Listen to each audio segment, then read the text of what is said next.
কাজে লজ্জা নেই, লজ্জা অলসতায়। কাজে লজ্জা আছে? লজ্জা কিসে? অলসতায়, অকর্মণ্যতায়। লেজিনেস খুব খারাপ, কিন্তু অ্যাক্টিভ হওয়া, এনার্জেটিক হওয়া, এটা নবীদের সুন্নাত, ঠিক কিনা? তো এই আয়াতের মাধ্যমে আল্লাহ তাআলা গোটা বিশ্বের মানুষদেরকে কাজের প্রতি উৎসাহিত করেছেন। আল্লাহ বলেছেন, ফাইদা কুদিয়াতিস সালাতু ফান্তাশিরু ফিল আরদ আবতাগু মিন ফাদলিল্লাহ। যখন সালাত শেষ হয়ে যায় তখন তোমরা জমিনে ছড়িয়ে পড়ো, প্রত্যেকে প্রত্যেকের ওয়ার্ক প্লেসে চলে যাও, কাজ করো। আবতাগু মিন ফাদলিল্লাহ, আর আল্লাহর দেয়া ফদল তালাশ করো, রিজিক তালাশ করো। মসজিদের ভিতরে রিজিক আছে? কথা কয় না। মসজিদে গেলে কি টাকা পাওয়া যায়? খাওয়া পাওয়া যায় না। খাবার উৎপন্ন করতে হয় মসজিদের বাইরে, এ জমিনে। মসজিদে গেলে রহমত পাওয়া যায়। মসজিদে গেলে কি পাওয়া যায়? এজন্য মসজিদে ঢোকার সময় আমরা কোন পা দিয়ে ঢুকি? আর কি পড়ি? আল্লাহুম্মা ইফতাহলি আবওয়াবা রাহমাতিক, আল্লাহুম্মা ইফতাহলি আবওয়াবা রাহমাতিক। আমরা বলি, হে আল্লাহ, আপনি আপনার রহমতের দরজা আমাদের জন্য খুলে দেন। সুবহানাল্লাহ পড়েন। এই দোয়া থেকে বোঝা গেল মসজিদে ঢুকলে কি পাওয়া যায়? সবাই বলতে হবে, কি পাওয়া যায়? মসজিদে ঢুকলে রহমত পাওয়া যায়, আর মসজিদ থেকে বের হলে রিজিক পাওয়া যায়, ফদল পাওয়া যায়। ফদল, ফদলের আরেক অর্থ হচ্ছে রিজিক। এজন্য মসজিদ থেকে যখন বেরোই কোন পা দিয়ে বেরোই? আর কি পড়ি? আল্লাহুম্মা ইন্নী আসআলুকা মিন ফাদলিক। হে আল্লাহ, আপনার কাছে আমি আপনার ফদল চাই, রিজিক চাই। এই ফদলের কথাই আল্লাহ কোরআনে বললেন, فَإِذَا قُضِيَتِ الصَّلَاةُ فَانْتَشِرُوا فِي الْأَرْضِ وَابْتَغُوا مِنْ فَضْلِ اللَّهِ وَاذْكُرُوا اللَّهَ كَثِيرًا لَعَلَّكُمْ تُفْلِحُونَ। সুবহানাল্লাহ পড়েন। আল্লাহ ডেকে বললেন, গোলাম, যখন সালাত শেষ হয়ে যায় জমিনে ছড়িয়ে পড়ো, মসজিদে বসে থেকো না। আদেশটা কার? সালাত যখন শেষ, মসজিদে বসে থাকার দরকার নাই, জমিনের মধ্যে ছড়িয়ে ছিটিয়ে পড়ো। ওয়াবতাগু মিন ফাদলিল্লাহ, আমার ফদল তালাশ করো, আমার রিজিক তালাশ করো, বেশি বেশি আমাকে স্মরণ করো। সুবহানাল্লাহ পড়েন। তার মানে ইসলামের বিধান হচ্ছে, যখন সালাতের সময় হবে আপনি মসজিদে যাবেন, আবার সালাত শেষ আপনি আপনার কাজে চলে যাবেন। when you are done with your salah, spread out to your workplace। কাজ শেষ তো আপনার কর্মস্থলে চলে যান। এটা হচ্ছে ইসলামের নিয়ম। নামাজের আজান যখন হবে সবাই মসজিদে ঢুকবে, সালাম ফিরিয়ে নামাজ শেষ সবাই মসজিদ থেকে বের হয়ে যাবে। শিক্ষক চলে যাবে স্কুলে,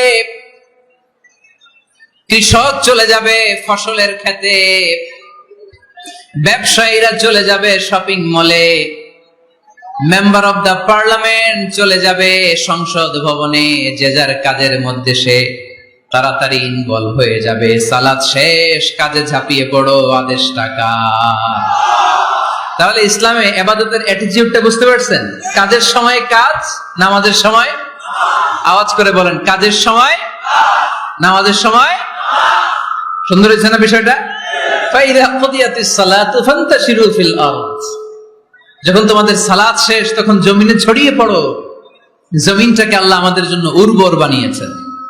জমিনে বীজ রোপণ করে দিলেই এখানে ফসলের ব্যবস্থা করে দেয় কে?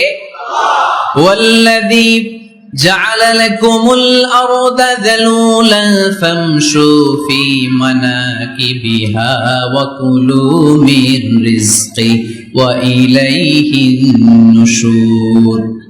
তিনি তো এমন সত্তা যিনি তোমাদের জন্য জমিনটারে ফ্ল্যাট বানিয়ে দিয়েছেন, সমতল বানিয়ে দিয়েছেন।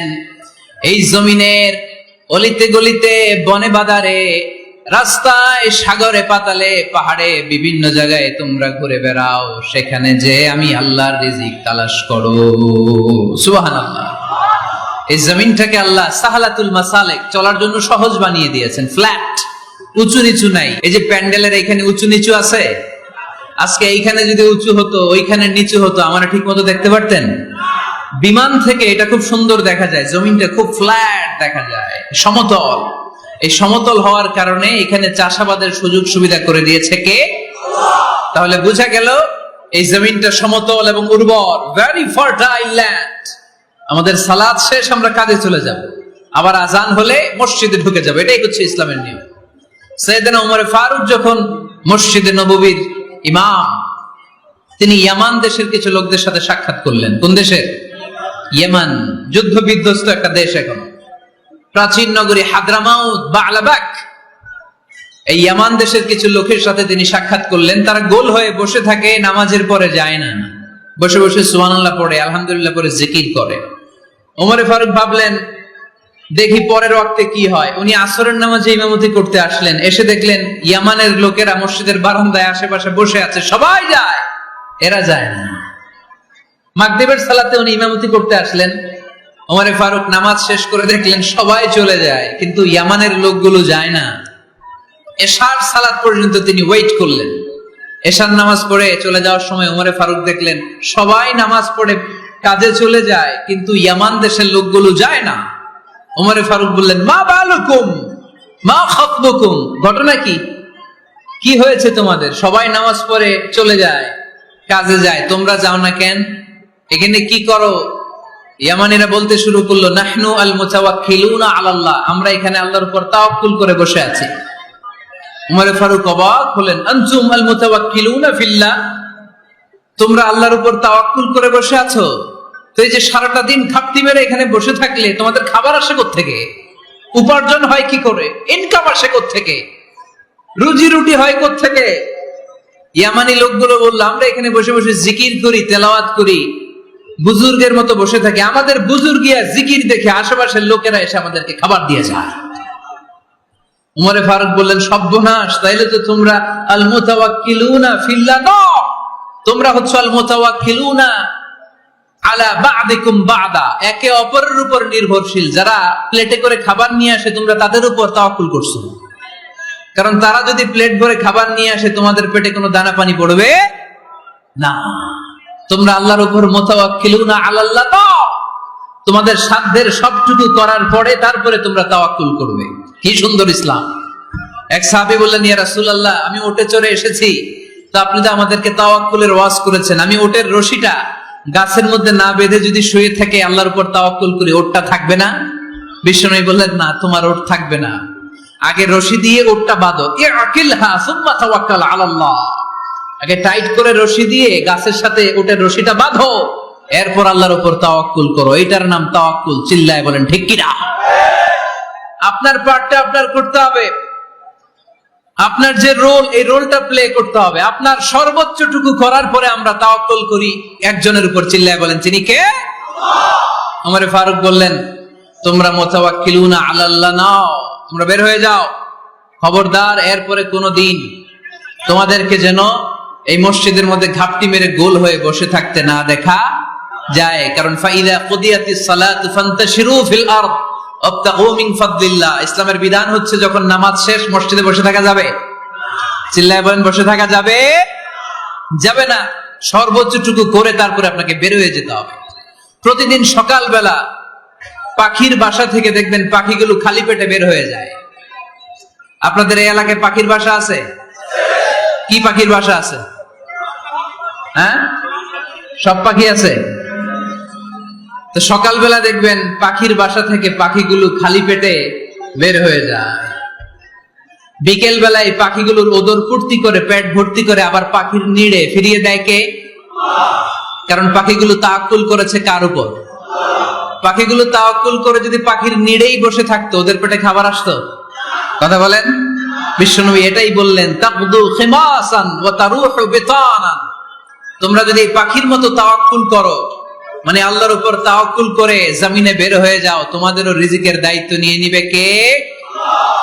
সকালবেলা প্রতিটা পাখি না খেয়ে বের হয়ে যায়, একটা পাখির পেটের ভেতরে কোনো দানা পানি নাই, কিন্তু আল্লাহর উপর তাওয়াক্কুল করে পাখিগুলো যখন বের হয়ে যায়, বিকেল বেলা পেট ভর্তি করে, ওদর পূর্তি করে আবার পাখির নিরে পাখিগুলোরে ফিরিয়ে দেয় কে? পাখিগুলো কি আমাদের মতো খাবার জমা করে রাখতে পারে? আমরা তো 7 দিনের বাজার একবারে করে ফ্রিজে রাখি। পাখিদের ফ্রিজ আছে না? আছে? আমাদের অতিরিক্ত টাকা হলে আমরা ব্যাংকে ব্যালেন্স করে রাখতে পারি, অ্যাকাউন্ট করে রাখতে পারি। পাখিরাও তো অ্যাকাউন্ট করে রাখে না? না, প্রতিদিন না খেয়ে বের হয়। কালকে ওই পাখিটা কি খাবে, কোন জায়গা থেকে তার রিজিকের ব্যবস্থা হবে, আল্লাহ ছাড়া কেউ জানে। এটার নাম তাওয়াক্কুল। এটার নাম কি? আমাদের সাধ্যের, আমাদের ক্যাপাসিটি, আমাদের ক্যাপাবিলিটির সবটুকু করে আমরা তাওয়াক্কুল করি একজনের উপর। চিল্লায় বলেন, তিনি কে? এজন্য ইসলাম আমাদেরকে শিখায়, সালাত যখন শেষ, বের হয়ে যাও, কাজে নেমে পড়ো। কাজে কোনো লজ্জা নাই, পরিশ্রমে কোনো লজ্জা আছে? যিনি রিক্সা চালায় এতে তার কোনো লজ্জা আছে? দিনমজুর, কুলি, ঠেলা গাড়ি চালায়, ছোট্ট ব্যবসা করে, এতে কোনো লজ্জা আছে? লজ্জা নাই। খেয়াল রাখবেন, লজ্জা হচ্ছে অলসতায়। লজ্জা কিসে? বিষ্ণু ঈসা ইসলাম বলেছেন, মা আকালা আহাদুন তুআমান কাত্তু খায়রুম মিন আইয়াকুলা মিন আমালি ইয়াদি। নিজ হাতে উপার্জিত খাবারের চেয়ে, অর্থের চেয়ে শ্রেষ্ঠ খাবার পৃথিবীর কোন মানুষ কোনদিন ভক্ষণ করে নাই। চিল্লায় কোন সুবহানাল্লাহ। শ্রেষ্ঠতম খাবার নিজ হাতে উপার্জিত খাবার। ঘাম জড়িয়ে যে অর্থ উপার্জন করা হয়, যে ইনকাম করা হয়, এটা হালাল। আর হালাল খেয়ে দোয়া করলে কবুল করে কে? এজন্য খেটে খাওয়া মানুষ, শ্রমজীবী মানুষ আর মেহনতি মানুষদেরকে বিশ্বনবী খুব ভালোবাসতেন। তারা বিশ্বনবীর বন্ধু, আর বিশ্বনবী ছিল তাদের বন্ধু। সুবহানাল্লাহ পড়েন। এত ভালোবাসতেন বিশ্বনবী খেটে খাওয়ার মেহনতি মানুষদেরকে। সব সময় বিষ্ণু ইসলাম তাদের জন্য দোয়া করতেন। এজন্য যারা খেটে খায় তারা কপালওয়ালা, তারা মুস্তাজাবুদ দাওয়া। তারা কি? মুস্তাজাবুদ দাওয়া মানে এমন ব্যক্তি যে ব্যক্তি দোয়া করতে দেরি হয় কিন্তু দোয়া কবুল হতে দেরি হয় না। আপনারা এখানে ব্যবসা করেন কে কে? দেখি তো, হাত তুলেন তো। ব্যবসা, মাশাআল্লাহ, অনেক ব্যবসায়ী আছে তো দেখি। আচ্ছা, হাত নামান। চাকরি করেন কে কে? চাকরি, চাকরিও তো অনেক করে দেখি। হাত নামান। প্রবাসী, ছুটিতে দেশে আসছেন। হুজুর আমি আছি, কই? আপনি দেখতে আসছেন? মাশাআল্লাহ। কোন দেশে থাকেন? সৌদি আরব। আলহামদুলিল্লাহ। সৌদিতে ভাল লাগে নাকি সৌদি স্বপ্নের দেশ, খাটতে খাটতে জীবন শেষ? ইনশাআল্লাহ। আচ্ছা, ইউনিভার্সিটির স্টুডেন্ট আছো কারা কারা দেখি? মাশাআল্লাহ, হাত নামাও। ক্লাস 5 থেকে ইন্টারমিডিয়েট পর্যন্ত পড়াশোনা করতেছো, অথবা দাখিল আলিম পর্যন্ত, কারা কারা দেখি? মাশাআল্লাহ, হাত নামাও, হাত নামাও। একবারও যারা হাত তুলেন না এবার তারা হাত তুলেন। আপনারা কি করেন? হ্যাঁ, বেকার। বাংলাদেশে চাকরির বাজার খুব মন্দা, ঠিক কিনা? বাংলাদেশ ইন্ডিয়াতে চাকরি পেতে অনেক কষ্ট। সামান্য একটা পদের জন্য যেখানে চেয়েছে ক্লাস 8 পাস, এখানে ডবল মাস্টার ডিগ্রি অ্যাপ্লাই করছে কয়েক লক্ষ। এজন্য আমাদেরকে উদ্যোক্তা হতে হবে। You have to be the entrepreneur. আমাদের উদ্যোক্তা দরকার, বেশি বেশি নতুন নতুন উদ্যোক্তা। নিজেই এমন আইডিয়া নিয়ে আসবে যে আইডিয়া বিক্রি করে, দুর্দান্ত আইডিয়া দিয়ে তুমি পুরো দেশ কাঁপিয়ে দিতে পারো। পারা যাবে না ছেলেরা? আইডিয়ার অনেক দাম। You have to generate new ideas. নতুন নতুন আইডিয়া এনে মানুষ গোটা বিশ্বকে তাক লাগিয়ে দিচ্ছে। এই যে গত কয়েক বছর আগে কারের একটা রাইড চালু হয়েছে, নাম হয়েছে উবার। কি নাম? ঢাকায় যারা চলাফেরা করেন তারা হয়তো চড়েছেন। উবারের নাম শুনছেন না? এই উবার কোম্পানি কি করে জানেন? নিজেদের ব্যবসা নাই, পুঁজি নাই, পাত্তি নাই, অফিস নাই, কিচ্ছু নাই, কোটি কোটি টাকা হাতায় নিচ্ছে। Just idea, just they are generating new ideas. নতুন নতুন আইডিয়া দিয়ে গোটা বিশ্ব কাঁপিয়ে নিয়েছে একটা মোবাইল অ্যাপস এর মাধ্যমে। কিসের মাধ্যমে? Mobile apps. একটা কোম্পানি খুলেছে, গোটা বিশ্বের সব প্রাইভেট কারওয়ালারা ওইখানে রেজিস্ট্রেশন করে, আপনি মোবাইলে কোথায় যাবেন, কোত্থেকে যাবেন লিখবেন, গাড়ি আপনার বাড়ির সামনে এসে হাজির। তার একটা পার্সেন্টেজ ওই উবার কোম্পানি পায়। ইউনাইটেড স্টেটস অফ আমেরিকার একটা স্টেট আছে সান ফ্রান্সিসকো, ওইখান থেকে শুরু করছে। 775টা সিটিতে ওদের অপারেশন আছে। বাংলাদেশে ঢাকাতেও আছে। আমি মালয়েশিয়াতে থাকি, ওখানেও আছে, ওখানেও আমরা চড়ি। প্রায় 63টা দেশে ওদের কাজ বাজ আছে। গত বছরে 2018 সালে ওদের প্রফিট ছিল, রেভিনিউ ছিল 11.27 billion US dollar. 11.27 $1 billion, just they are selling their ideas. নতুন নতুন আইডিয়া দিয়ে গোটা বিশ্ব কাঁপাচ্ছে। এই উবার যখন চালু হলো, আমি তখন মালয়েশিয়ায় শুনলাম বাংলাদেশে নতুন আরেকটা বাইর হইছে, পাঠাও। কি নাম? এটা বোধহয় সারা বাংলাদেশ ব্যাপী হয় নাই, 3টা জায়গায়, সিলেটে, চট্টগ্রামে আর ঢাকায়। এরা আরো চালাক। বাংলাদেশের ছেলেপেলেদের মাথায় চিকন চিকন অনেক বুদ্ধি। এরা ভাবলো এই উবার দিয়ে আর আমরা কত আগাবো, আমাদের গাড়ি আরো ছোট করতে হবে। এরা মোটরসাইকেল রাইড দেওয়া শুরু করছে। জ্যামের শহর ঢাকা, চিপা চাপা দিয়া এরা আপনারা নিয়ে জায়গা মতো পৌঁছায় দিবে। এরপরে কত কিছু বানাচ্ছে ছেলেপেলেরা, আমি তো এগুলো দেখে অবাক। রকমারি.com নাম শুনছো? বিক্রয়.com নাম শুনছো? ঘরে বসে বসে কোটি কোটি টাকা হাতিয়ে নিচ্ছে তারা। Just they are selling their ideas. যেহেতু আমাদের চাকরি কম, ওই চাকরির বাজারে আমরা লাইন দিতে চাই না। আমাদের মেধাকে খাটিয়ে খাটিয়ে আমরা নতুন তরুণ উদ্যোক্তা বানাতে চাই। চিল্লায় বলো ঠিক কিনা?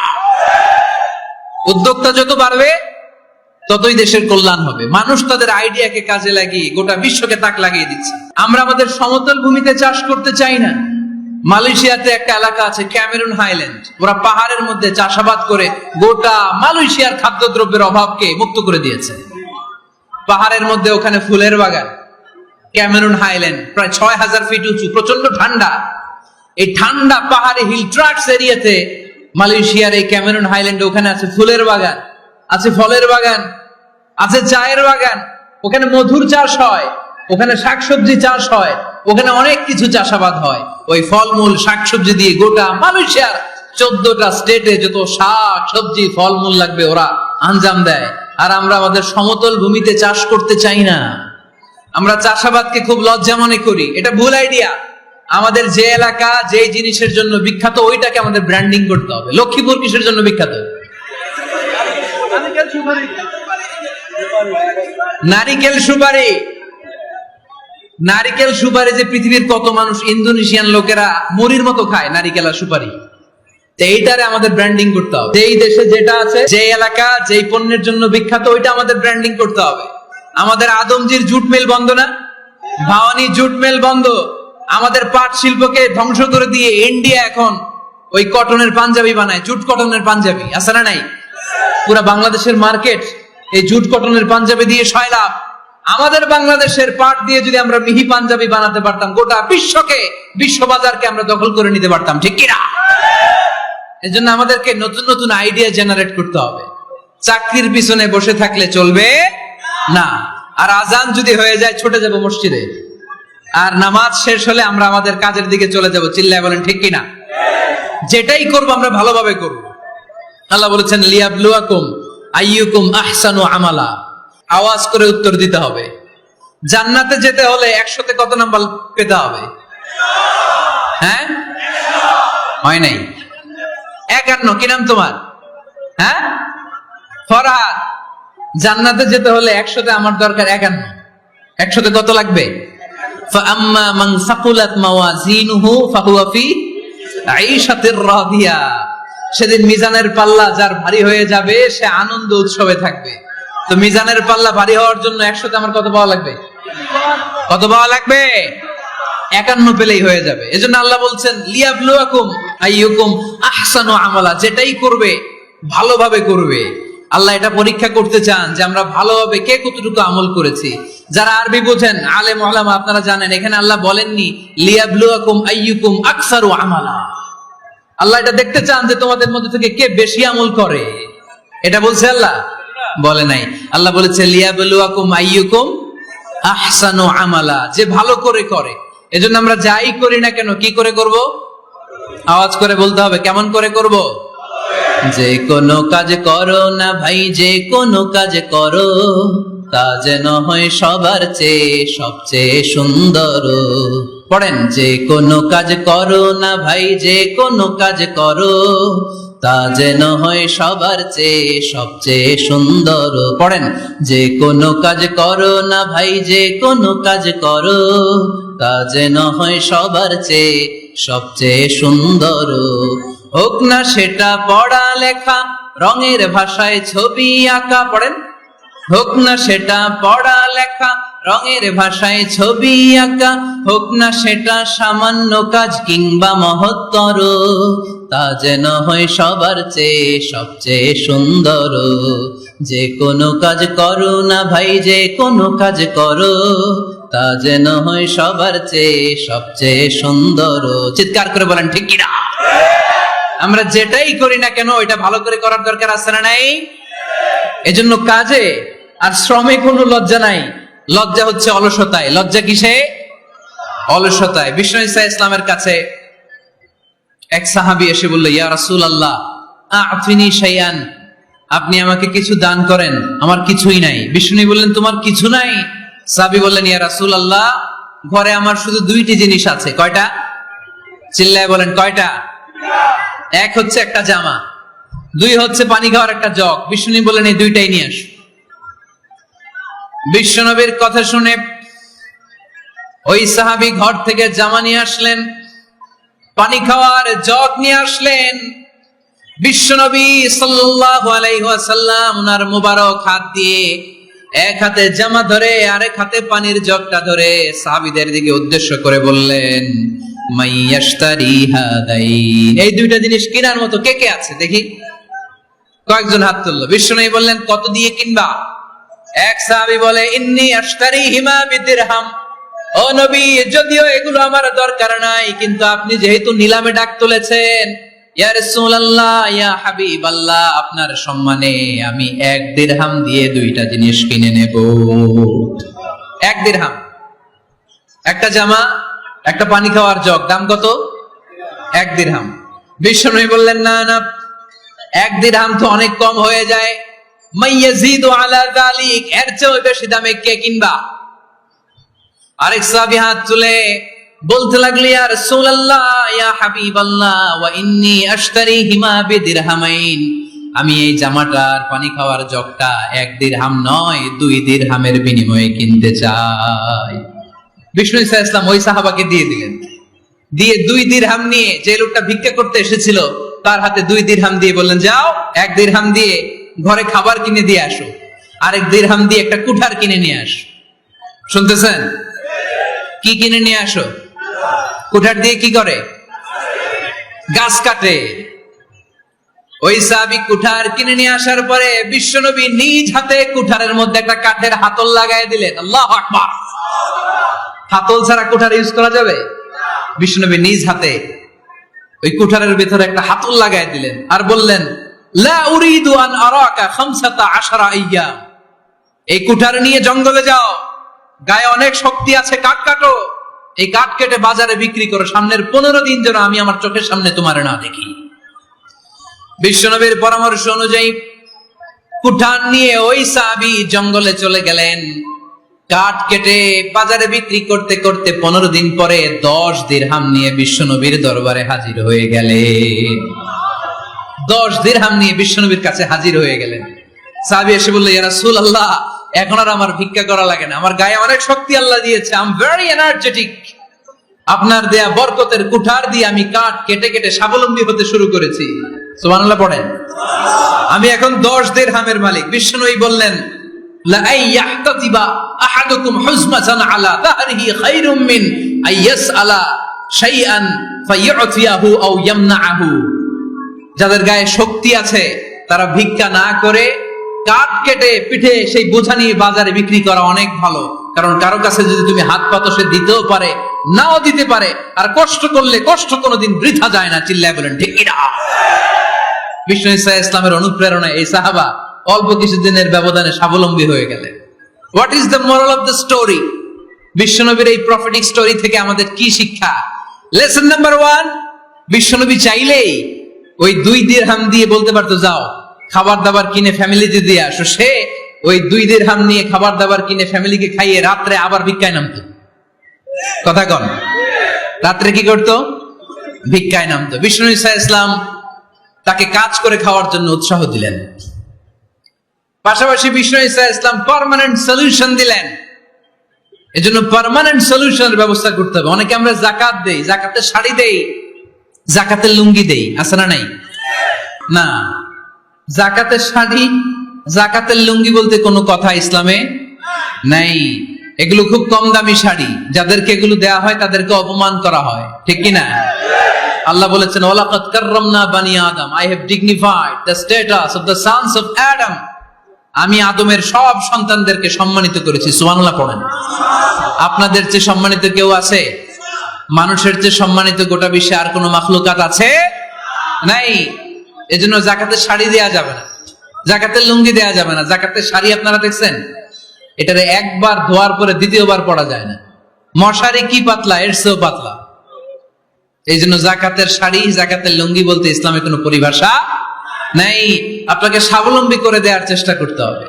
যারা বিজনেস ম্যাগনেট আছেন, তারা একসাথে হয়ে একটা স্ট্রং যাকাত ম্যানেজমেন্ট প্ল্যাটফর্ম করতে পারে, যেখান থেকে আপনারা বিভিন্ন থানায়, বিভিন্ন গ্রামে বাছাই করে করে কিছু ভাইদেরকে যাকাত দিতে পারেন স্বাবলম্বী করার উদ্দেশ্যে। যেই ফ্যামিলিকে আছে, কি নাম এটার? পল্লী উন্নয়ন ক্লাব। মাশাআল্লাহ, যাকাত ফান্ড দিয়ে বিদেশে লোক পাঠায়। এর চেয়ে সুন্দর পদ্ধতিতে যাকাত বিতরণ আর হতে পারে? যেই লোকটাকে, যেই ছেলেটাকে বিদেশে পাঠানো হয়েছে, ওই ফ্যামিলিটা আর কোনোদিন যাকাতের শাড়ি নেওয়ার জন্য লাইনে দাঁড়াবে? যেই ছেলেটাকে ওনারা অস্ট্রেলিয়ান গাভী কিনে দিছে, দুধ বিক্রি করে যেই ফ্যামিলিটা স্বাবলম্বী হতে শুরু করেছে, তারা আর কোনোদিন যাকাতের লাইনে যেয়ে দাঁড়াবে না। এজন্য যাকাত দিতে হবে স্বাবলম্বী করার জন্য। ইসলাম আমাদেরকে এটাই শিখিয়েছে, কাজ করে খেতে হবে। কাজে লজ্জা নেই, লজ্জা হচ্ছে অলসতায়। লজ্জা কিসে? আজকের আলোচনা থেকে এটা মুখস্থ করে নিতে হবে। কাজে লজ্জা নেই, ইয়াংস্টারেরা শ্রমে লজ্জা নেই, পরিশ্রমে লজ্জা নেই, লজ্জা অলসতায়। লজ্জা কিসে? আরো জোরে। নবীরা কি এমনি এমনি বসে বসে খাইছে? কঠিন পরিস্থিতিতেও নবীরা পরিশ্রম করে উপার্জন করা লেগেছে, ঠিক কিনা? সাইয়েদনা মারিয়াম আলাইহিস সালাম, যার নামে আল্লাহ তাআলা কোরআনে একটা সূরা দিলেন, উনি পৃথিবীতে এমন একজন মহিয়সী নারী, যেই নারীর গর্ভে, যেই নারীর পেটের ভেতরে স্বামীর স্পর্শ ছাড়া সন্তান দিয়েছে কে? সাইয়েদনা ঈসা আলাইহিস সালাম পেটে আসলেন। মারিয়াম আলাইহিস সালাম লজ্জা পেলেন। হায় হায়, কেমন করে এলাকাবাসীদের কাছে আমি আমার মুখ দেখাবো? বিয়ে করি নাই, স্বামী নাই, বিয়ে হয় নাই, স্বামী নাই, কিন্তু পেটে সন্তান চলে এসেছে। হায় হায়, এলাকায় কেমনে মুখ দেখাবো? লজ্জায় পড়ে মারিয়াম আলাইহিস সালাম এলাকা থেকে চলে গেলেন। কি অবাক করা কাণ্ড! বাচ্চা ভূমিষ্ঠ হওয়ার জন্য, বড় হওয়ার জন্য 6 মাস 7 মাস লাগে নাই, পেটে বাচ্চা আসার সাথে সাথে বাচ্চাটারে বড় করে দিয়েছে কে? সাইয়েদাতুনা মারিয়াম আলাইহিস সালাম এবার বসে বললেন, বুঝতে আরম্ভ করলেন প্রেগন্যান্সির পেইন উঠেছে। হঠাৎ করে পেট থেকে বাচ্চা ভূমিষ্ঠ হয়ে যাওয়ার পরে উনি কাঁপতে আরম্ভ করলেন। ক্ষুধার চোটে খাবার কিছু নাই, সামনে ঝর্ণা, উপরে একটা খেজুর গাছ। সাইয়েদনা ঈসা আলাইহিস সালামকে কোলে নিয়ে মনে মনে ভাবে, হায় রে, কেউ যদি একটু খেজুর পেড়ে দিত, এই ক্ষুধার মুহূর্তে আমি খেজুর খেয়ে পেটের ক্ষুধা নিবারণ করতাম। রব্বুল আলামিন মারিয়ামকে উদ্দেশ্য করে আয়াত নাজিল করে দিলেন, ওয়া হুজ্জি ইলাইকি বিজিযিন নাখলাতি তুসাকিত আলাইকি রতাবান জানিয়া। কোরআন সাক্ষী, হুজ্জি ইলাইকি বিজিযিন নাখলা, এর মানে হচ্ছে মারিয়াম, কেউ পেড়ে দিবে না, একটু কষ্ট করে হাতটা উঁচু করে খেজুরের ডালা ধরে ঝাঁকুনি মারো, টষ্ট শেখ, কাঁচা পাকা খেজুর নিচের দিকে পড়বে, তারপর তুমি তুলে খাবে। সুবহানাল্লাহ পড়েন। আল্লাহ চাইলে অটোমেটিক্যালি কারামাত হিসেবে খেজুরগুলো নিচে ফেলতে পারতেন না? কথা কোন? খেজুরগুলো অটোমেটিক্যালি নিচের দিকে পড়ছে? পড়ে নাই। আল্লাহ শিক্ষা দিয়েছে, যেই পরিস্থিতিতে থাকো না কেন, তোমাকে শ্রম ব্যয় করে, কষ্ট করে তোমার উপার্জন করতে হবে, রিজিকের বন্দোবস্ত করতে হবে। চিল্লায় বলেন ঠিক কিনা? ইসলাম আমাদেরকে এটাই শিখিয়েছে, কাজে লজ্জা নাই।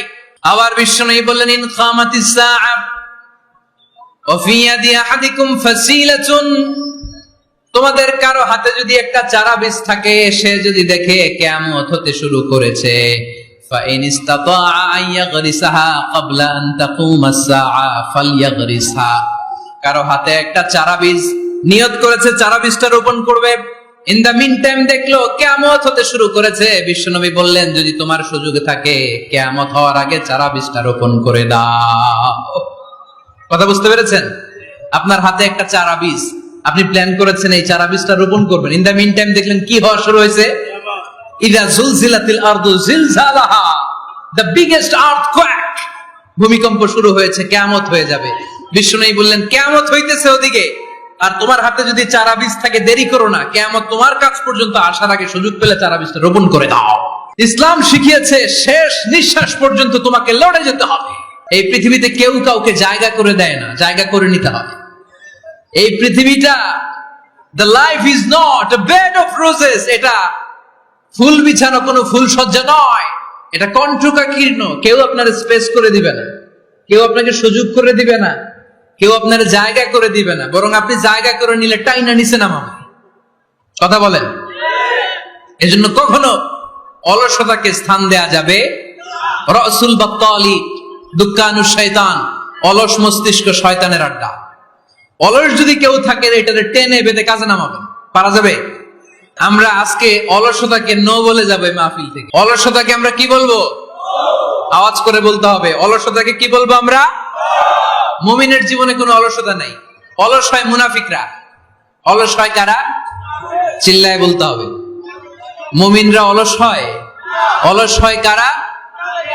এজন্য কোরআনে আল্লাহ একথাও বলে দিলেন, ওয়াইদা قاموا إلى الصلاة قاموا كسالى يراءون الناس ولا يذكرون الله إلا قليلا। সুবহানাল্লাহ পড়েন।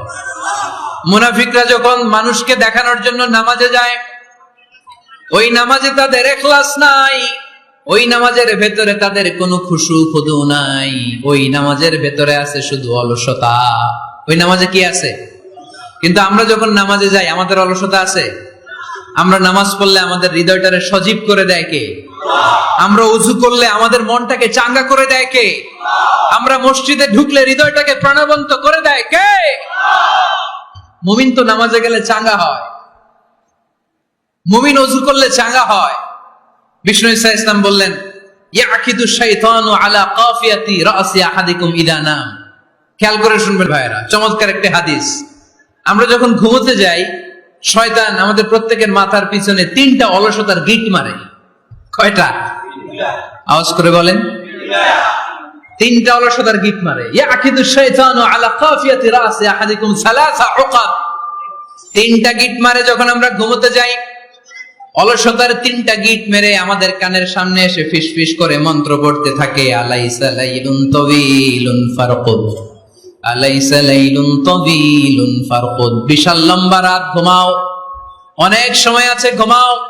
রাত 5টা বেজে যাচ্ছে, তাহাজ্জুদের সময় শেষ হয়ে যাচ্ছে, তখনও শয়তান বলে রাত অনেক লম্বা, ঘুমাও।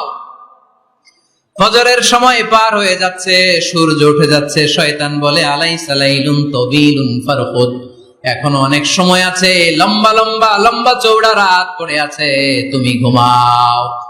বিশ্বনবী বললেন, ফাইনিস্তাইকাযা ওয়া যাকারাল্লাহ ইনহাল্লাত উকদা। আমার উম্মতের কেউ যখন ঘুম থেকে জেগে ঘুম থেকে ওঠার দোয়া পড়া শুরু করে দেয়, অলসতার প্রথম গিটটা সাথে সাথে খুলে দেয় কে? আপনি ঘুম থেকে উঠেই যখন ঘুম থেকে ওঠার দোয়া পড়বেন, আপনার অলসতার প্রথম গিট খুলে দেয় কে? ঘুম থেকে ওঠার দোয়াটা কি? আলহামদুলিল্লাহিল্লাযী আহইয়ানা বা'দা মা আমাতানা ওয়া ইলাইহিন নুশুর। প্রশংসা সে আল্লাহ, যে আল্লাহ আমাদেরকে লম্বা একটা ঘুম শেষে, মৃত্যু শেষে আমাদেরকে ঘুম থেকে উঠালেন। এই দোয়াটা পড়ার সাথে সাথে শয়তান যে 3টা গিট মারছে, ওই 3টার একটা খুলে দেয় কে? ফাইন তাওয়াদ্দা ইনহাল্লাত উকদা। ঘুম থেকে জেগে ঘুমের দোয়া পড়ার পরে যখন কেউ ওযু করে ফেলে, অলসতার দ্বিতীয় গিটটাও খুলে দেয় কে? ওযু করার পরে ফাইন সাল্লাত ইনহাল্লাত উকদা, নামাজের মুসল্লায় দাঁড়িয়ে যখন নামাজ শুরু করে দেয়, অলসতার 3 নাম্বার গিটটাও খুলে দেয় কে? 3টা গিট যখন খুলে দেয়, বিষ্ণু ঈসা ইসলাম বললেন, ফাসবাহা নাশীতাল কলব। নাশীত, তখন মুমিন বান্দা সজীব হয়ে ওঠে, প্রাণবন্ত হয়ে ওঠে, উচ্ছ্বসিত হয়ে ওঠে। ওয়া ইল্লা খাবিসান নাফসি কাসলান। আর যদি ঘুমিয়ে থাকে, 3টা গিট তার মাথার পেছনে শয়তানের অলসতার লেগে থাকে, তাহলে তার দিনটা শুরু হয় অলসতা দিয়ে, আর সে হয় অলসতার রাজা। চিল্লা এখন ঠিক কিনা? এজন্য আমরা কি অলস হতে চাই না কর্মঠ হতে চাই? কোন নবীরা কি অলস ছিলেন? পৃথিবীতে কোন নবী অলস ছিলেন? সব নবী কর্মঠ ছিলেন। বিষ্ণু ঈসা ইসলাম বললেন, মা বাআসাল্লাহু নাবিয়্যান ইল্লা রাআল গানাম, এই পৃথিবীতে এমন কোন নবী নাই যেই নবী বকরি চড়ায় নাই। পৃথিবীতে এমন কোন নবী নাই যেই নবী কি চড়ায় নাই? ছাগল চড়ায় নাই। সাহাবারা বললেন, ইয়া রাসূলুল্লাহ আনতা কাযালিক, আপনিও ছাগল চড়াইছেন? বিষ্ণু নবী সাল্লাল্লাহু আলাইহি ওয়াসাল্লাম বললেন, না, আমিও ছাগল চড়িয়েছি। ওয়া ইন্নী আরআহা আলা কারারিতি আহলি মক্কা, আমি তো মক্কাবাসীদের অল্প কিছু পয়সার বিনিময়ে তাদের ছাগলগুলোকে চড়িয়ে দিতাম। সুবহানাল্লাহ পড়বেন না? বিষ্ণু ইসা ইসলাম ছাগল চড়াতেন। ছাগল চড়ানো সহজ কাজ না কঠিন কাজ? কেন কঠিন এটা? হ্যাঁ, টেরা খুঁটি মারে। হ্যাঁ, কি করে? বসে থাকতে হয়। তো ছাগল যারা পালে তারা জানে ছাগল পালা কত কষ্ট। ওরা ডানে টান দিলেও কই যায়? রশি ধরে বায়ে টান দিলে কই যায়? সামনে টানলে কই যায়?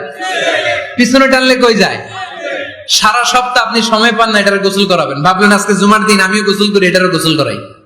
এটারে আপনি পুকুর ঘাটে নিবেন, টান দিয়েছেন, ওর বাপের কিরা ও 1 ইঞ্চিও সামনে যাবে না। ঠিক কি না? এই টেরা প্রাণী আল্লাহর কি কি মহিমা! আল্লাহ তাআলা পৃথিবীর সবচেয়ে শ্রেষ্ঠতম মানুষদেরকে ছাগল চড়িয়ে ছেড়েছেন। ঠিক কি না? মা বাআসাল্লাহু নাবিয়্যান ইল্লা রাআল গানাম, এই পৃথিবীতে এমন কোন নবী ছিল না যে নবীরা ছাগল চড়ায় নাই। আল্লাহ বুঝাতে চাইলেন ছাগল চড়ানো অনেক কষ্টের কাজ, অনেক ধৈর্যের প্রয়োজন। এখন নবীরা তোমরা ছাগল চড়াও, কিছুদিন পর ছাগলের চেয়েও টেরা জাতি মানুষ চড়াইতে হবে। মানুষের মধ্যেও টেরা আছে না নাই? ভালো বললে ভালোটা বুঝে না, ডানে যেতে গেলে বায়ে যায়, বায়ে যেতে বললে ডাইনে যায়, এরকম আছে না নাই? সম্মানিত ভাইয়েরা, সমস্ত আম্বিয়া আলাইহিমুস সালাম ওনারা কর্মঠ ছিলেন। সাইয়েদনা আদম আলাইহিস সালাম নিজ হাতে চারা গাছ রোপণ করে চাষাবাদের কাজ করেছেন। সুবহানাল্লাহ পড়েন। সাইয়েদনা ইব্রাহিম আলাইহিস সালাম চাষাবাদের কাজ করেছেন। সাইয়েদনা দাউদ আলাইহিস সালাম নিজ হাতে যুদ্ধের জন্য যে পোশাক পরতে হয়, যেটা পরলে গায়ের মধ্যে ছুরি মারলেও ঢুকে না, ওই শিরস্ত্রাণ বানিয়েছেন, নিজ হাতে তলোয়ার বানিয়েছেন। সুবহানাল্লাহ পড়েন। সাইয়েদনা মুসা আলাইহিস সালাম ছাগল চড়িয়েছেন। সাইয়েদনা মুসা আলাইহিস সালামের মেজাজ নরম না গরম? নবীদের মধ্যে সবচেয়ে বেশি মেজাজওয়ালা নবী ছিলেন মুসা আলাইহিস সালাম। উনিও 8 থেকে 10 বছর সাইয়েদনা শুআয়ব আলাইহিস সালামের এরিয়াতে ছাগল চড়িয়েছেন। চিল্লায় বলেন সুবহানাল্লাহ।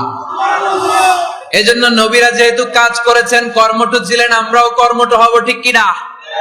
সাহাবারাও কর্মঠ ছিলেন, বিশ্বনবীর সাহাবারাও ব্যবসা করতেন। সাইয়েদনা আবু বকরের বিশাল ব্যবসা প্রতিষ্ঠান ছিল। সুবহানাল্লাহ পড়েন। আপনারা হজ উমরা করেছেন কে কে? দেখি, করছেন? মাশাআল্লাহ। যারা করে নাই আল্লাহ তাদেরকে আল্লাহর ঘর জিয়ারতের তুমি নসিব করো। আমিন। বিশ্বনবীর মাকবারার সামনে দাঁড়িয়ে আমরা যেন সালাম পেশ করতে পারি, তুমি নসিব করো। আমিন। বাইতুল্লাহ শরীফে এবং মসজিদ নববীতে আমরা যেন সালাত আদায় করতে পারি, আল্লাহ তুমি নসিব করো। আমিন। সাইয়েদনা আবু বকর রাদিয়াল্লাহু তাআলা আনহুর ব্যবসা প্রতিষ্ঠান ছিল মক্কা কাবা ঘরের পাশেই। উনার ব্যবসা প্রতিষ্ঠানগুলো যেখানে ছিল ঠিক ওইখানে সৌদি সরকার এখন শপিং মল বানিয়ে দিয়েছে, মাতজার আবু বকর। মক্কা শহরের যেখানে বহিরাগতরা এসে ওখানে ছাগল, ওখানে ঘোড়া, উট এগুলো রাখতো, আস্তাবল রাখতো, ঘোড়া আর উট যেখানে রাখা হতো ঠিক ওই জায়গায় সৌদি সরকার ওটার পার্কিং লট বানায় দিচ্ছে। মানে যেখানে আগে সাহাবাদের ব্যবসার জায়গা, ওইখানে বর্তমানে শপিং মল। যেখানে আগের সময়কাল সাহাবারা উট আর ঘোড়া রেখে বাঁধতো, ওইখানে এখন গাড়ি ঘোড়া রাখার ব্যবস্থা করা হয়েছে। সাইয়েদনা আবু বকর অনেক বড় ব্যবসায়ী ছিলেন। ওনার নিজ টাকা দিয়ে হাবাসা থেকে আসা সাইয়েদনা বেলালকে তিনি 20,000 স্বর্ণ মুদ্রা দিয়ে উমাইয়া ইবনে খালাফের কবল থেকে তিনি মুক্ত করেছেন। সাইয়েদনা উসমান যুন্নুরাইন বড় ব্যবসায়ী ছিলেন। নিজের টাকা দিয়ে মদিনার মুসলমানেরা পানি খেতে পারে না, বিইরে রুমা নামে একটা কুয়া ছিল, এই কুয়ার মালিক ছিল ইহুদি। মুসলমানেরা পানি খেতে গেলে এসে বকা দিত, পানি খেতে দিত না। বিশ্বনবী বললেন, আমার সাহাবীদের মধ্যে এমন কি কেউ নাই নিজের অর্থায়নে বীরে রোমা কিনে মুসলমানদেরকে দিয়ে দিবে? সাইয়েদনা উসমান যুন্নুরাইন বলল, ইয়া রাসূলুল্লাহ, আপনার খেদমতে আমি হাজির। মুহূর্তের মধ্যে সাইয়েদনা উসমান যুন্নুরাইন নিজের অর্থায়নে বীরে রোমাটা কিনে মুসলমানদের জন্য সদকা করে দিয়েছে। তো ব্যবসা না করলে, কর্মঠ না হলে, উপার্জন না হলে সদকা করা যাবে? চিল্লায় বলেন, করা যাবে? সুনানে তিরমিজির বর্ণনা, বিষ্ণু ঈসা ইসলাম মক্কা থেকে যত সাহাবারা হিজরত করে মদিনায় এসেছে, মদিনাতে কোন না কোন সাহাবার সাথে বিশ্বনবী ভ্রাতৃত্বের বন্ধনে আবদ্ধ করে দিয়েছে। সুবহানাল্লাহ পড়েন। এজন্য মক্কা থেকে যারা এসেছে এদেরকে বলে মুহাজির, এদেরকে কি বলে? আর মদিনায় যারা ছিল এদেরকে বলে আনসার, এদেরকে কি বলে? আওয়াজ করে উত্তরে দিবেন। মক্কা থেকে যারা এসেছে তাদের নাম আর যারা মদিনার সাহাবী তাদের নাম আনসার। মক্কা থেকে হিজরত করে যে সমস্ত সাহাবারা এসেছিল তারা ছিল মদিনার মেহমান।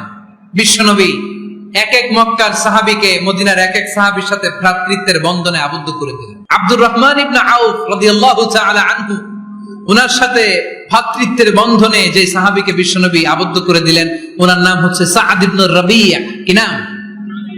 মদিনার অনেক বড় ব্যবসায়ী। বিশ্বনবী বললেন, ও আব্দুর রহমান ইবনে আউফ, সম্পদ ছেড়ে দিয়ে, পরিবার ছেড়ে দিয়ে, স্থাবর অস্থাবর সব ছেড়ে দিয়ে আল্লাহ রাসূলের ভালোবাসায় মক্কা থেকে মদিনায় এসেছো। মদিনায় তোমার চিন্তা নাই, সাদ ইবনে রবিকে আমি তোমার ভাই বানিয়ে দিলাম। সাদ ইবনে রবি তোমার আপন ভাইয়ের মতো। সাদ ইবনে রবি বলল, আব্দুর রহমান, জীবনে তোমারে কোনোদিন দেখি নাই, তোমারে আমি চিনি না, তোমার নাম শুনি নাই, কিন্তু বিশ্বনবী তো তোমার দায়িত্ব আমাকে দিয়েছে। আমার চেয়ে বড় ধনী এই মদিনার মধ্যে দ্বিতীয় কেউ নাই। আজ থেকে তুমি আমার ভাই, আজ থেকে তুমি আমার কি? আল্লাহ আমাকে যত সম্পত্তি দান করেছে তার অর্ধেক সম্পত্তি আমি তোমার নামে দিয়ে দিলাম। ও আব্দুর রহমান ইবনে আউফ, শুধু তাই নয়, রব্বুল আলামিন আমাকে দুইজন স্ত্রী দিয়েছে। কয়জন? তুমি দেখো আমার কোন স্ত্রীকে তোমার বেশি ভালো লাগে, যার নাম তুমি বলবে সাথে সাথে আমি তারে তালাক দিয়ে দিব। তার ইদ্দত পালন শেষে তুমি তাকে বিয়ে করে তোমার সাথে নিয়ে যাবা। সুবহানাল্লাহ। কারণ বিশ্বনবী তোমার দায়িত্ব আমার কাছে দিয়েছে, তুমি আমার ভাই, আমি মদিনার সবচেয়ে বড় ধনী, আমার অর্ধেক সম্পদ আমি তোমারে দিয়ে দিব, আমার দুই স্ত্রীর এক স্ত্রীকে তোমারে দিয়ে দিব। সাইয়েদনা আব্দুর রহমান ইবনে আউফ এই কথা শুনে অবাক হলেন। অবাক হয়ে উনিও এক অবাক কথা বললেন। উনি বললেন, লা হাজাতা লি ফি আখি, ও আমার প্রাণের ভাই, তোমার কথা শুনে আমার হৃদয়টা ভরে গিয়েছে, কিন্তু তোমার সম্পদেরও দরকার আমার নাই, তোমার স্ত্রীরও দরকার আমার নাই। বারাকাল্লাহু ফি মালিক ওয়া লি আহলিক, আল্লাহ তোমার মালেও বরকত দেখ, তোমার সম্পদেও বরকত দেখ, তুমি শুধু একটু কষ্ট করবা। কি কষ্ট? দুল্লানি আলা সুক, show me the way to the market. তুমি মদিনায় কোনো মার্কেট আছে কিনা, শপিং মল আছে কিনা, ব্যবসা প্রতিষ্ঠান আছে কিনা আমারে দেখায় দাও। সুবহানাল্লাহ পড়ো। আমরা হইলে কি করতাম? একজনকে যদি বলা হয়, ভাই আপনি এখন থেকে ভাই, আমার অর্ধেক সম্পদ আপনারে দিয়ে দেবে, কি করবে? পায়ের উপর পা তুলে খাবে আর বলবে, কি আনন্দ আকাশে বাতাসে। ঠিক কিনা? এরপর যদি বলি, ভাই আমার দুই বউ, যেটারে সুন্দর লাগে বলেন তালাক দিয়ে দেই, নিয়ে যান, কি বলবে? কি আনন্দ আকাশে বাতাস। আল্লাহ রাসূলের সাহাবী আব্দুর রহমান ইবনে আউফ বললেন, লা হাজাতা লি ফি, আমার দরকার নেই। দুল্লানি আলা সুক, just show me the way to market, এখানে মার্কেট কই আছে দেখায় দাও। অবাক হয়ে গেলেন সাদ বিন রবি, বললেন, ও আব্দুর রহমান ইবনে আউফ, ঠিক আছে, তুমি যদি নিতে না চাও তোমারে আমি জোর জবরদস্তি করব না। শুনে রাখো, মদিনাতে ইহুদিদের কয়নুকার একটা বাজার আছে। এই কথা বলার সাথে সাথে আব্দুর রহমান ইবনে আউফ চলে গেলেন। এর পরের দিন অল্প কিছু পনির আর ঘি দিয়ে ব্যবসা শুরু করলেন। পনির আর ঘিয়ের ব্যবসা করতে করতে করতে করতে ব্যবসায় তিনি এত লাভ করলেন, উনি বললেন, আমি যদি কখনো মদিনার বালুর মধ্যে হাত দিতাম, ওই বালুটারও সোনা বানায় দিত কে? দুল্লানি আলা সুক। কর্মঠ যুবক ভাইরা, এ আব্দুর রহমান ইবনে আউফ আমাদের প্রেরণা। উনি অন্যের ঘাড়ে পাড়া দিয়ে খেতে চায় নাই, আরেকজনের উপর ডিপেন্ডেন্ট বা নির্ভরশীল হতে চায় নাই। তিনি স্বাবলম্বী হওয়ার শিক্ষা, লেসন কিয়ামত পর্যন্ত গোটা বিশ্বের যুবকদের জন্য রেখে গিয়েছে। চিল্লায় বলো ঠিক কিনা? দুল্লানি আলা সুক, show me the way to market. Market কোথায় দেখাও। পনির আর ঘি নিয়ে ব্যবসা করতে করতে কয়েক মাসের ব্যবধানে ইতিহাস সাক্ষী সাইয়েদনা আব্দুর রহমান ইবনে আউফ মদিনার বিশাল বড় বিজনেস ম্যাগনেটে পরিণত হয়ে গেলেন। চিল্লায় পড়েন আল্লাহু আকবার। এজন্য ব্যবসার ভিতরে বরকত ঢুকিয়ে দিয়েছে কে? বিষ্ণুই বললেন, আত-তাজিরা সাদুকাল আমিন মা'আন নাবিয়্যিন ওয়াস সিদ্দীকিন ওয়াশ শুহাদা'i ওয়াস সালিহিন। আমানতদার ব্যবসায়ী, তারা সাধারণ কোনো মানুষ নয়, কিয়ামতের দিন নবীদের সাথে হাসর হয়ে যাবে। আপনারা যারা ব্যবসা করেন, এটা সাধারণ বিষয় নয়। বিষ্ণু ইসলাম নিজেও ব্যবসায়ী ছিলেন।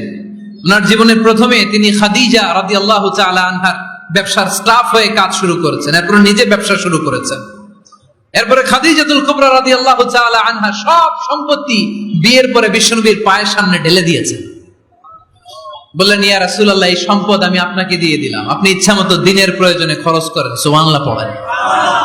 এজন্য বিষ্ণু ঈসা ইসলাম আমাদের জন্য উপমা, আব্দুর রহমান ইবনে আউফ আমাদের জন্য উপমা। যারা ব্যবসা করেন তারা বিষ্ণু ঈসা ইসলামের সুন্নাহ পালন করছেন। আত-তাজির আস-সাদুক আল-আমিন, বিষ্ণুই বললেন সত্যবাদী আমানতদার ব্যবসায়ী, যে ব্যবসা করতে যে মিথ্যা কথা বলে না। অনেক ব্যবসায়ীরা আছে পণ্য চালানোর জন্য মিথ্যা কথা বলে আর কসম কাটে, আছে না নাই? এমনটা করা যাবে? সকালবেলা স্ত্রীরে বলে, এই গরুগুলা বিক্রি করবো, তুই একটা দাম কত কমো? স্ত্রীরে শিখাই দিচ্ছে এই গরুর দাম তুই 40,000।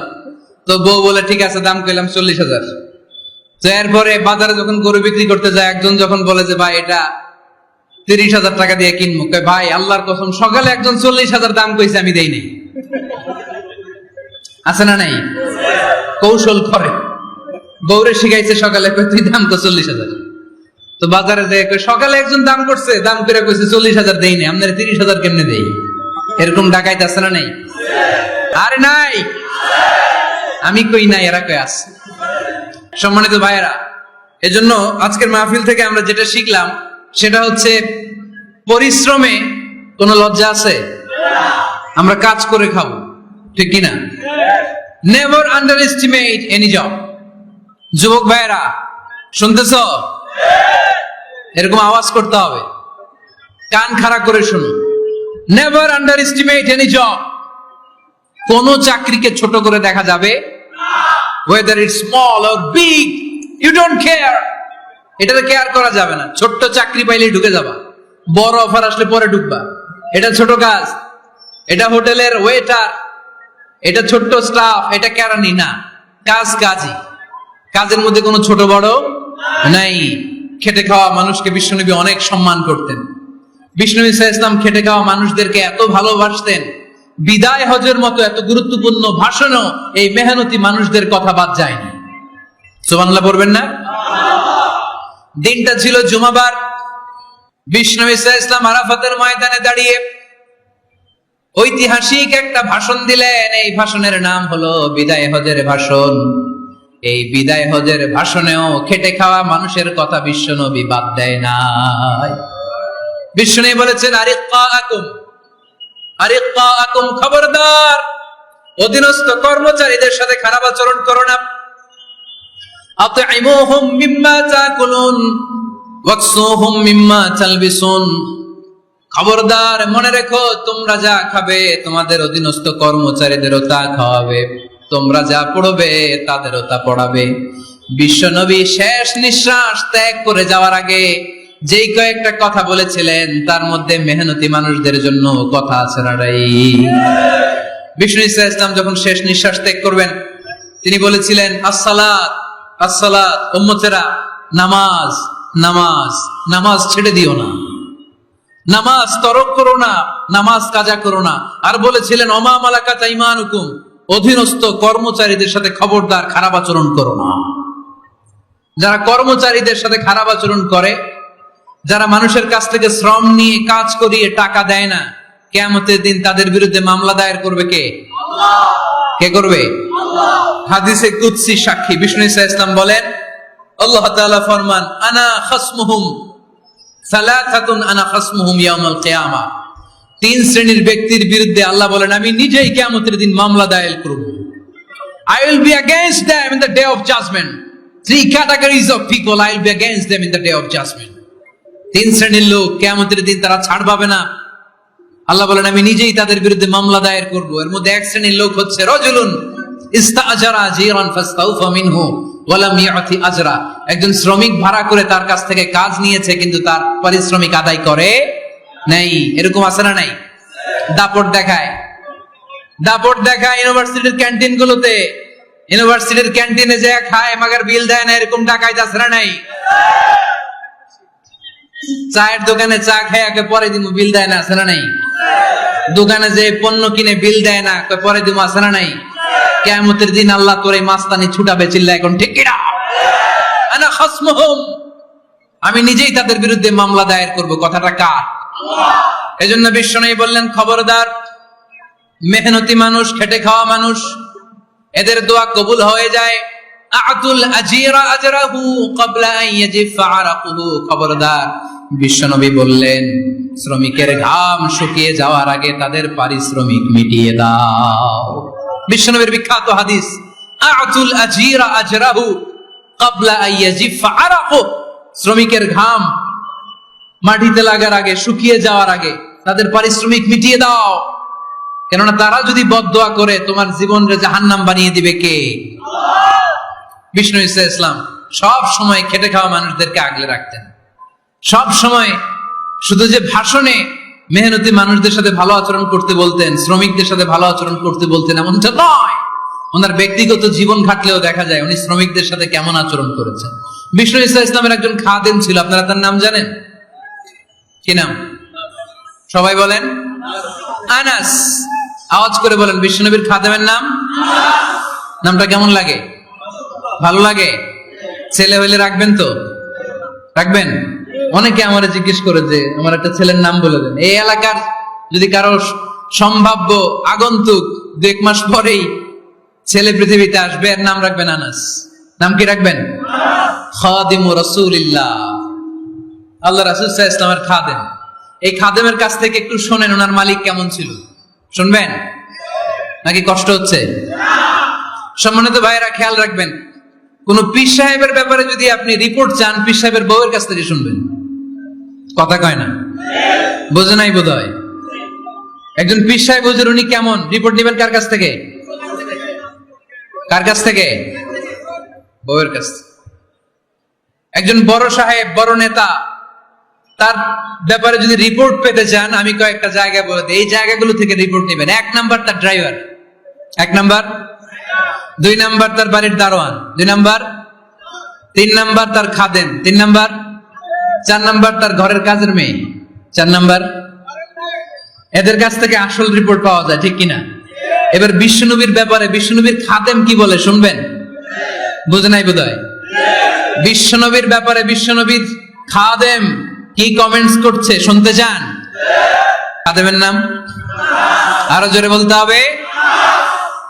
আনাস রাদিয়াল্লাহু তাআলা, আনাস রাদিয়াল্লাহু তাআলা আনহু বলেন, বিশ্বনবী যখন মক্কা থেকে মদিনায় হিজরত করে আসলেন, মদিনার অলিতে গলিতে আনন্দের বন্যা বয়ে গেল। তলা আল বাদরু আলাইনা বলে সবাই বিশ্বনবীকে বরণ করে নিল। সবাই বিশ্বনবীর সাথে দেখা করতে আসলো। সবাই যখন আনসারী নারী পুরুষরা দেখা করতে যায়, আমার আম্মাও বলল, আনাস, মক্কা থেকে বিশ্বনবী এসেছে, চলো তোমারে নিয়ে দেখা করতে যাই। আনাসের মা, আনাস রাদিয়াল্লাহু তাআলা আনহু যখন খুব ছোট্ট, তিনি যে দেখে মানুষের ভিড়ে আনাসকে নিয়ে সামনে যাওয়া যায়, আর তিনি দেখলেন মদিনার অলিতে গলিতে মানুষের ভিড়, আনসারী, আবাল বৃদ্ধ বনিতা, নারী পুরুষ সবাই বিশ্বনবীর সাথে দেখা করছে। আর যারাই দেখা করছে হাতে কোনো না কোনো হাদিয়া নিয়ে বিশ্বনবীর সাথে দেখা করতেছে। সুবহানাল্লাহ কইবেন না? আনসারী যত সাহাবারা বিশ্বনবীর সাথে দেখা করতে এসেছে, কি নিয়ে আসছে? কথা কয় না? তাহাদাও তাহাব্বু, হাদিয়া দাও, একে অপরকে হাদিয়া দাও। তোমাদের মধ্যে ভালোবাসার বন্ধনকে বাড়িয়ে দিবে কে? আনাসের মা বললেন, আমি মানুষ ধাক্কাতে ধাক্কাতে বিশ্বনবীর সামনে পর্যন্ত গেলাম, যে দেখি সবাই বিশ্বনবীরে হাদিয়া দেয়। আমি বিশ্বনবীর সামনে যে কাঁদো কাঁদো স্বরে বললাম, ইয়া রাসূলুল্লাহ, ইয়া হাবিবাল্লাহ, লাম ইউবকি রাজুলুন ওয়ালা ইমরাআতুন মিনাল আমসার ইল্লা ক্বাদ আতহাফাকা বিতুহফা। ও নবী, আমি দেখতে পেয়েছি আনসারী এমন কোন নারী নাই, এমন কোন পুরুষ নাই যে আপনাকে আপনার হাতে কোনো না কোনো হাদিয়া দেয় নাই।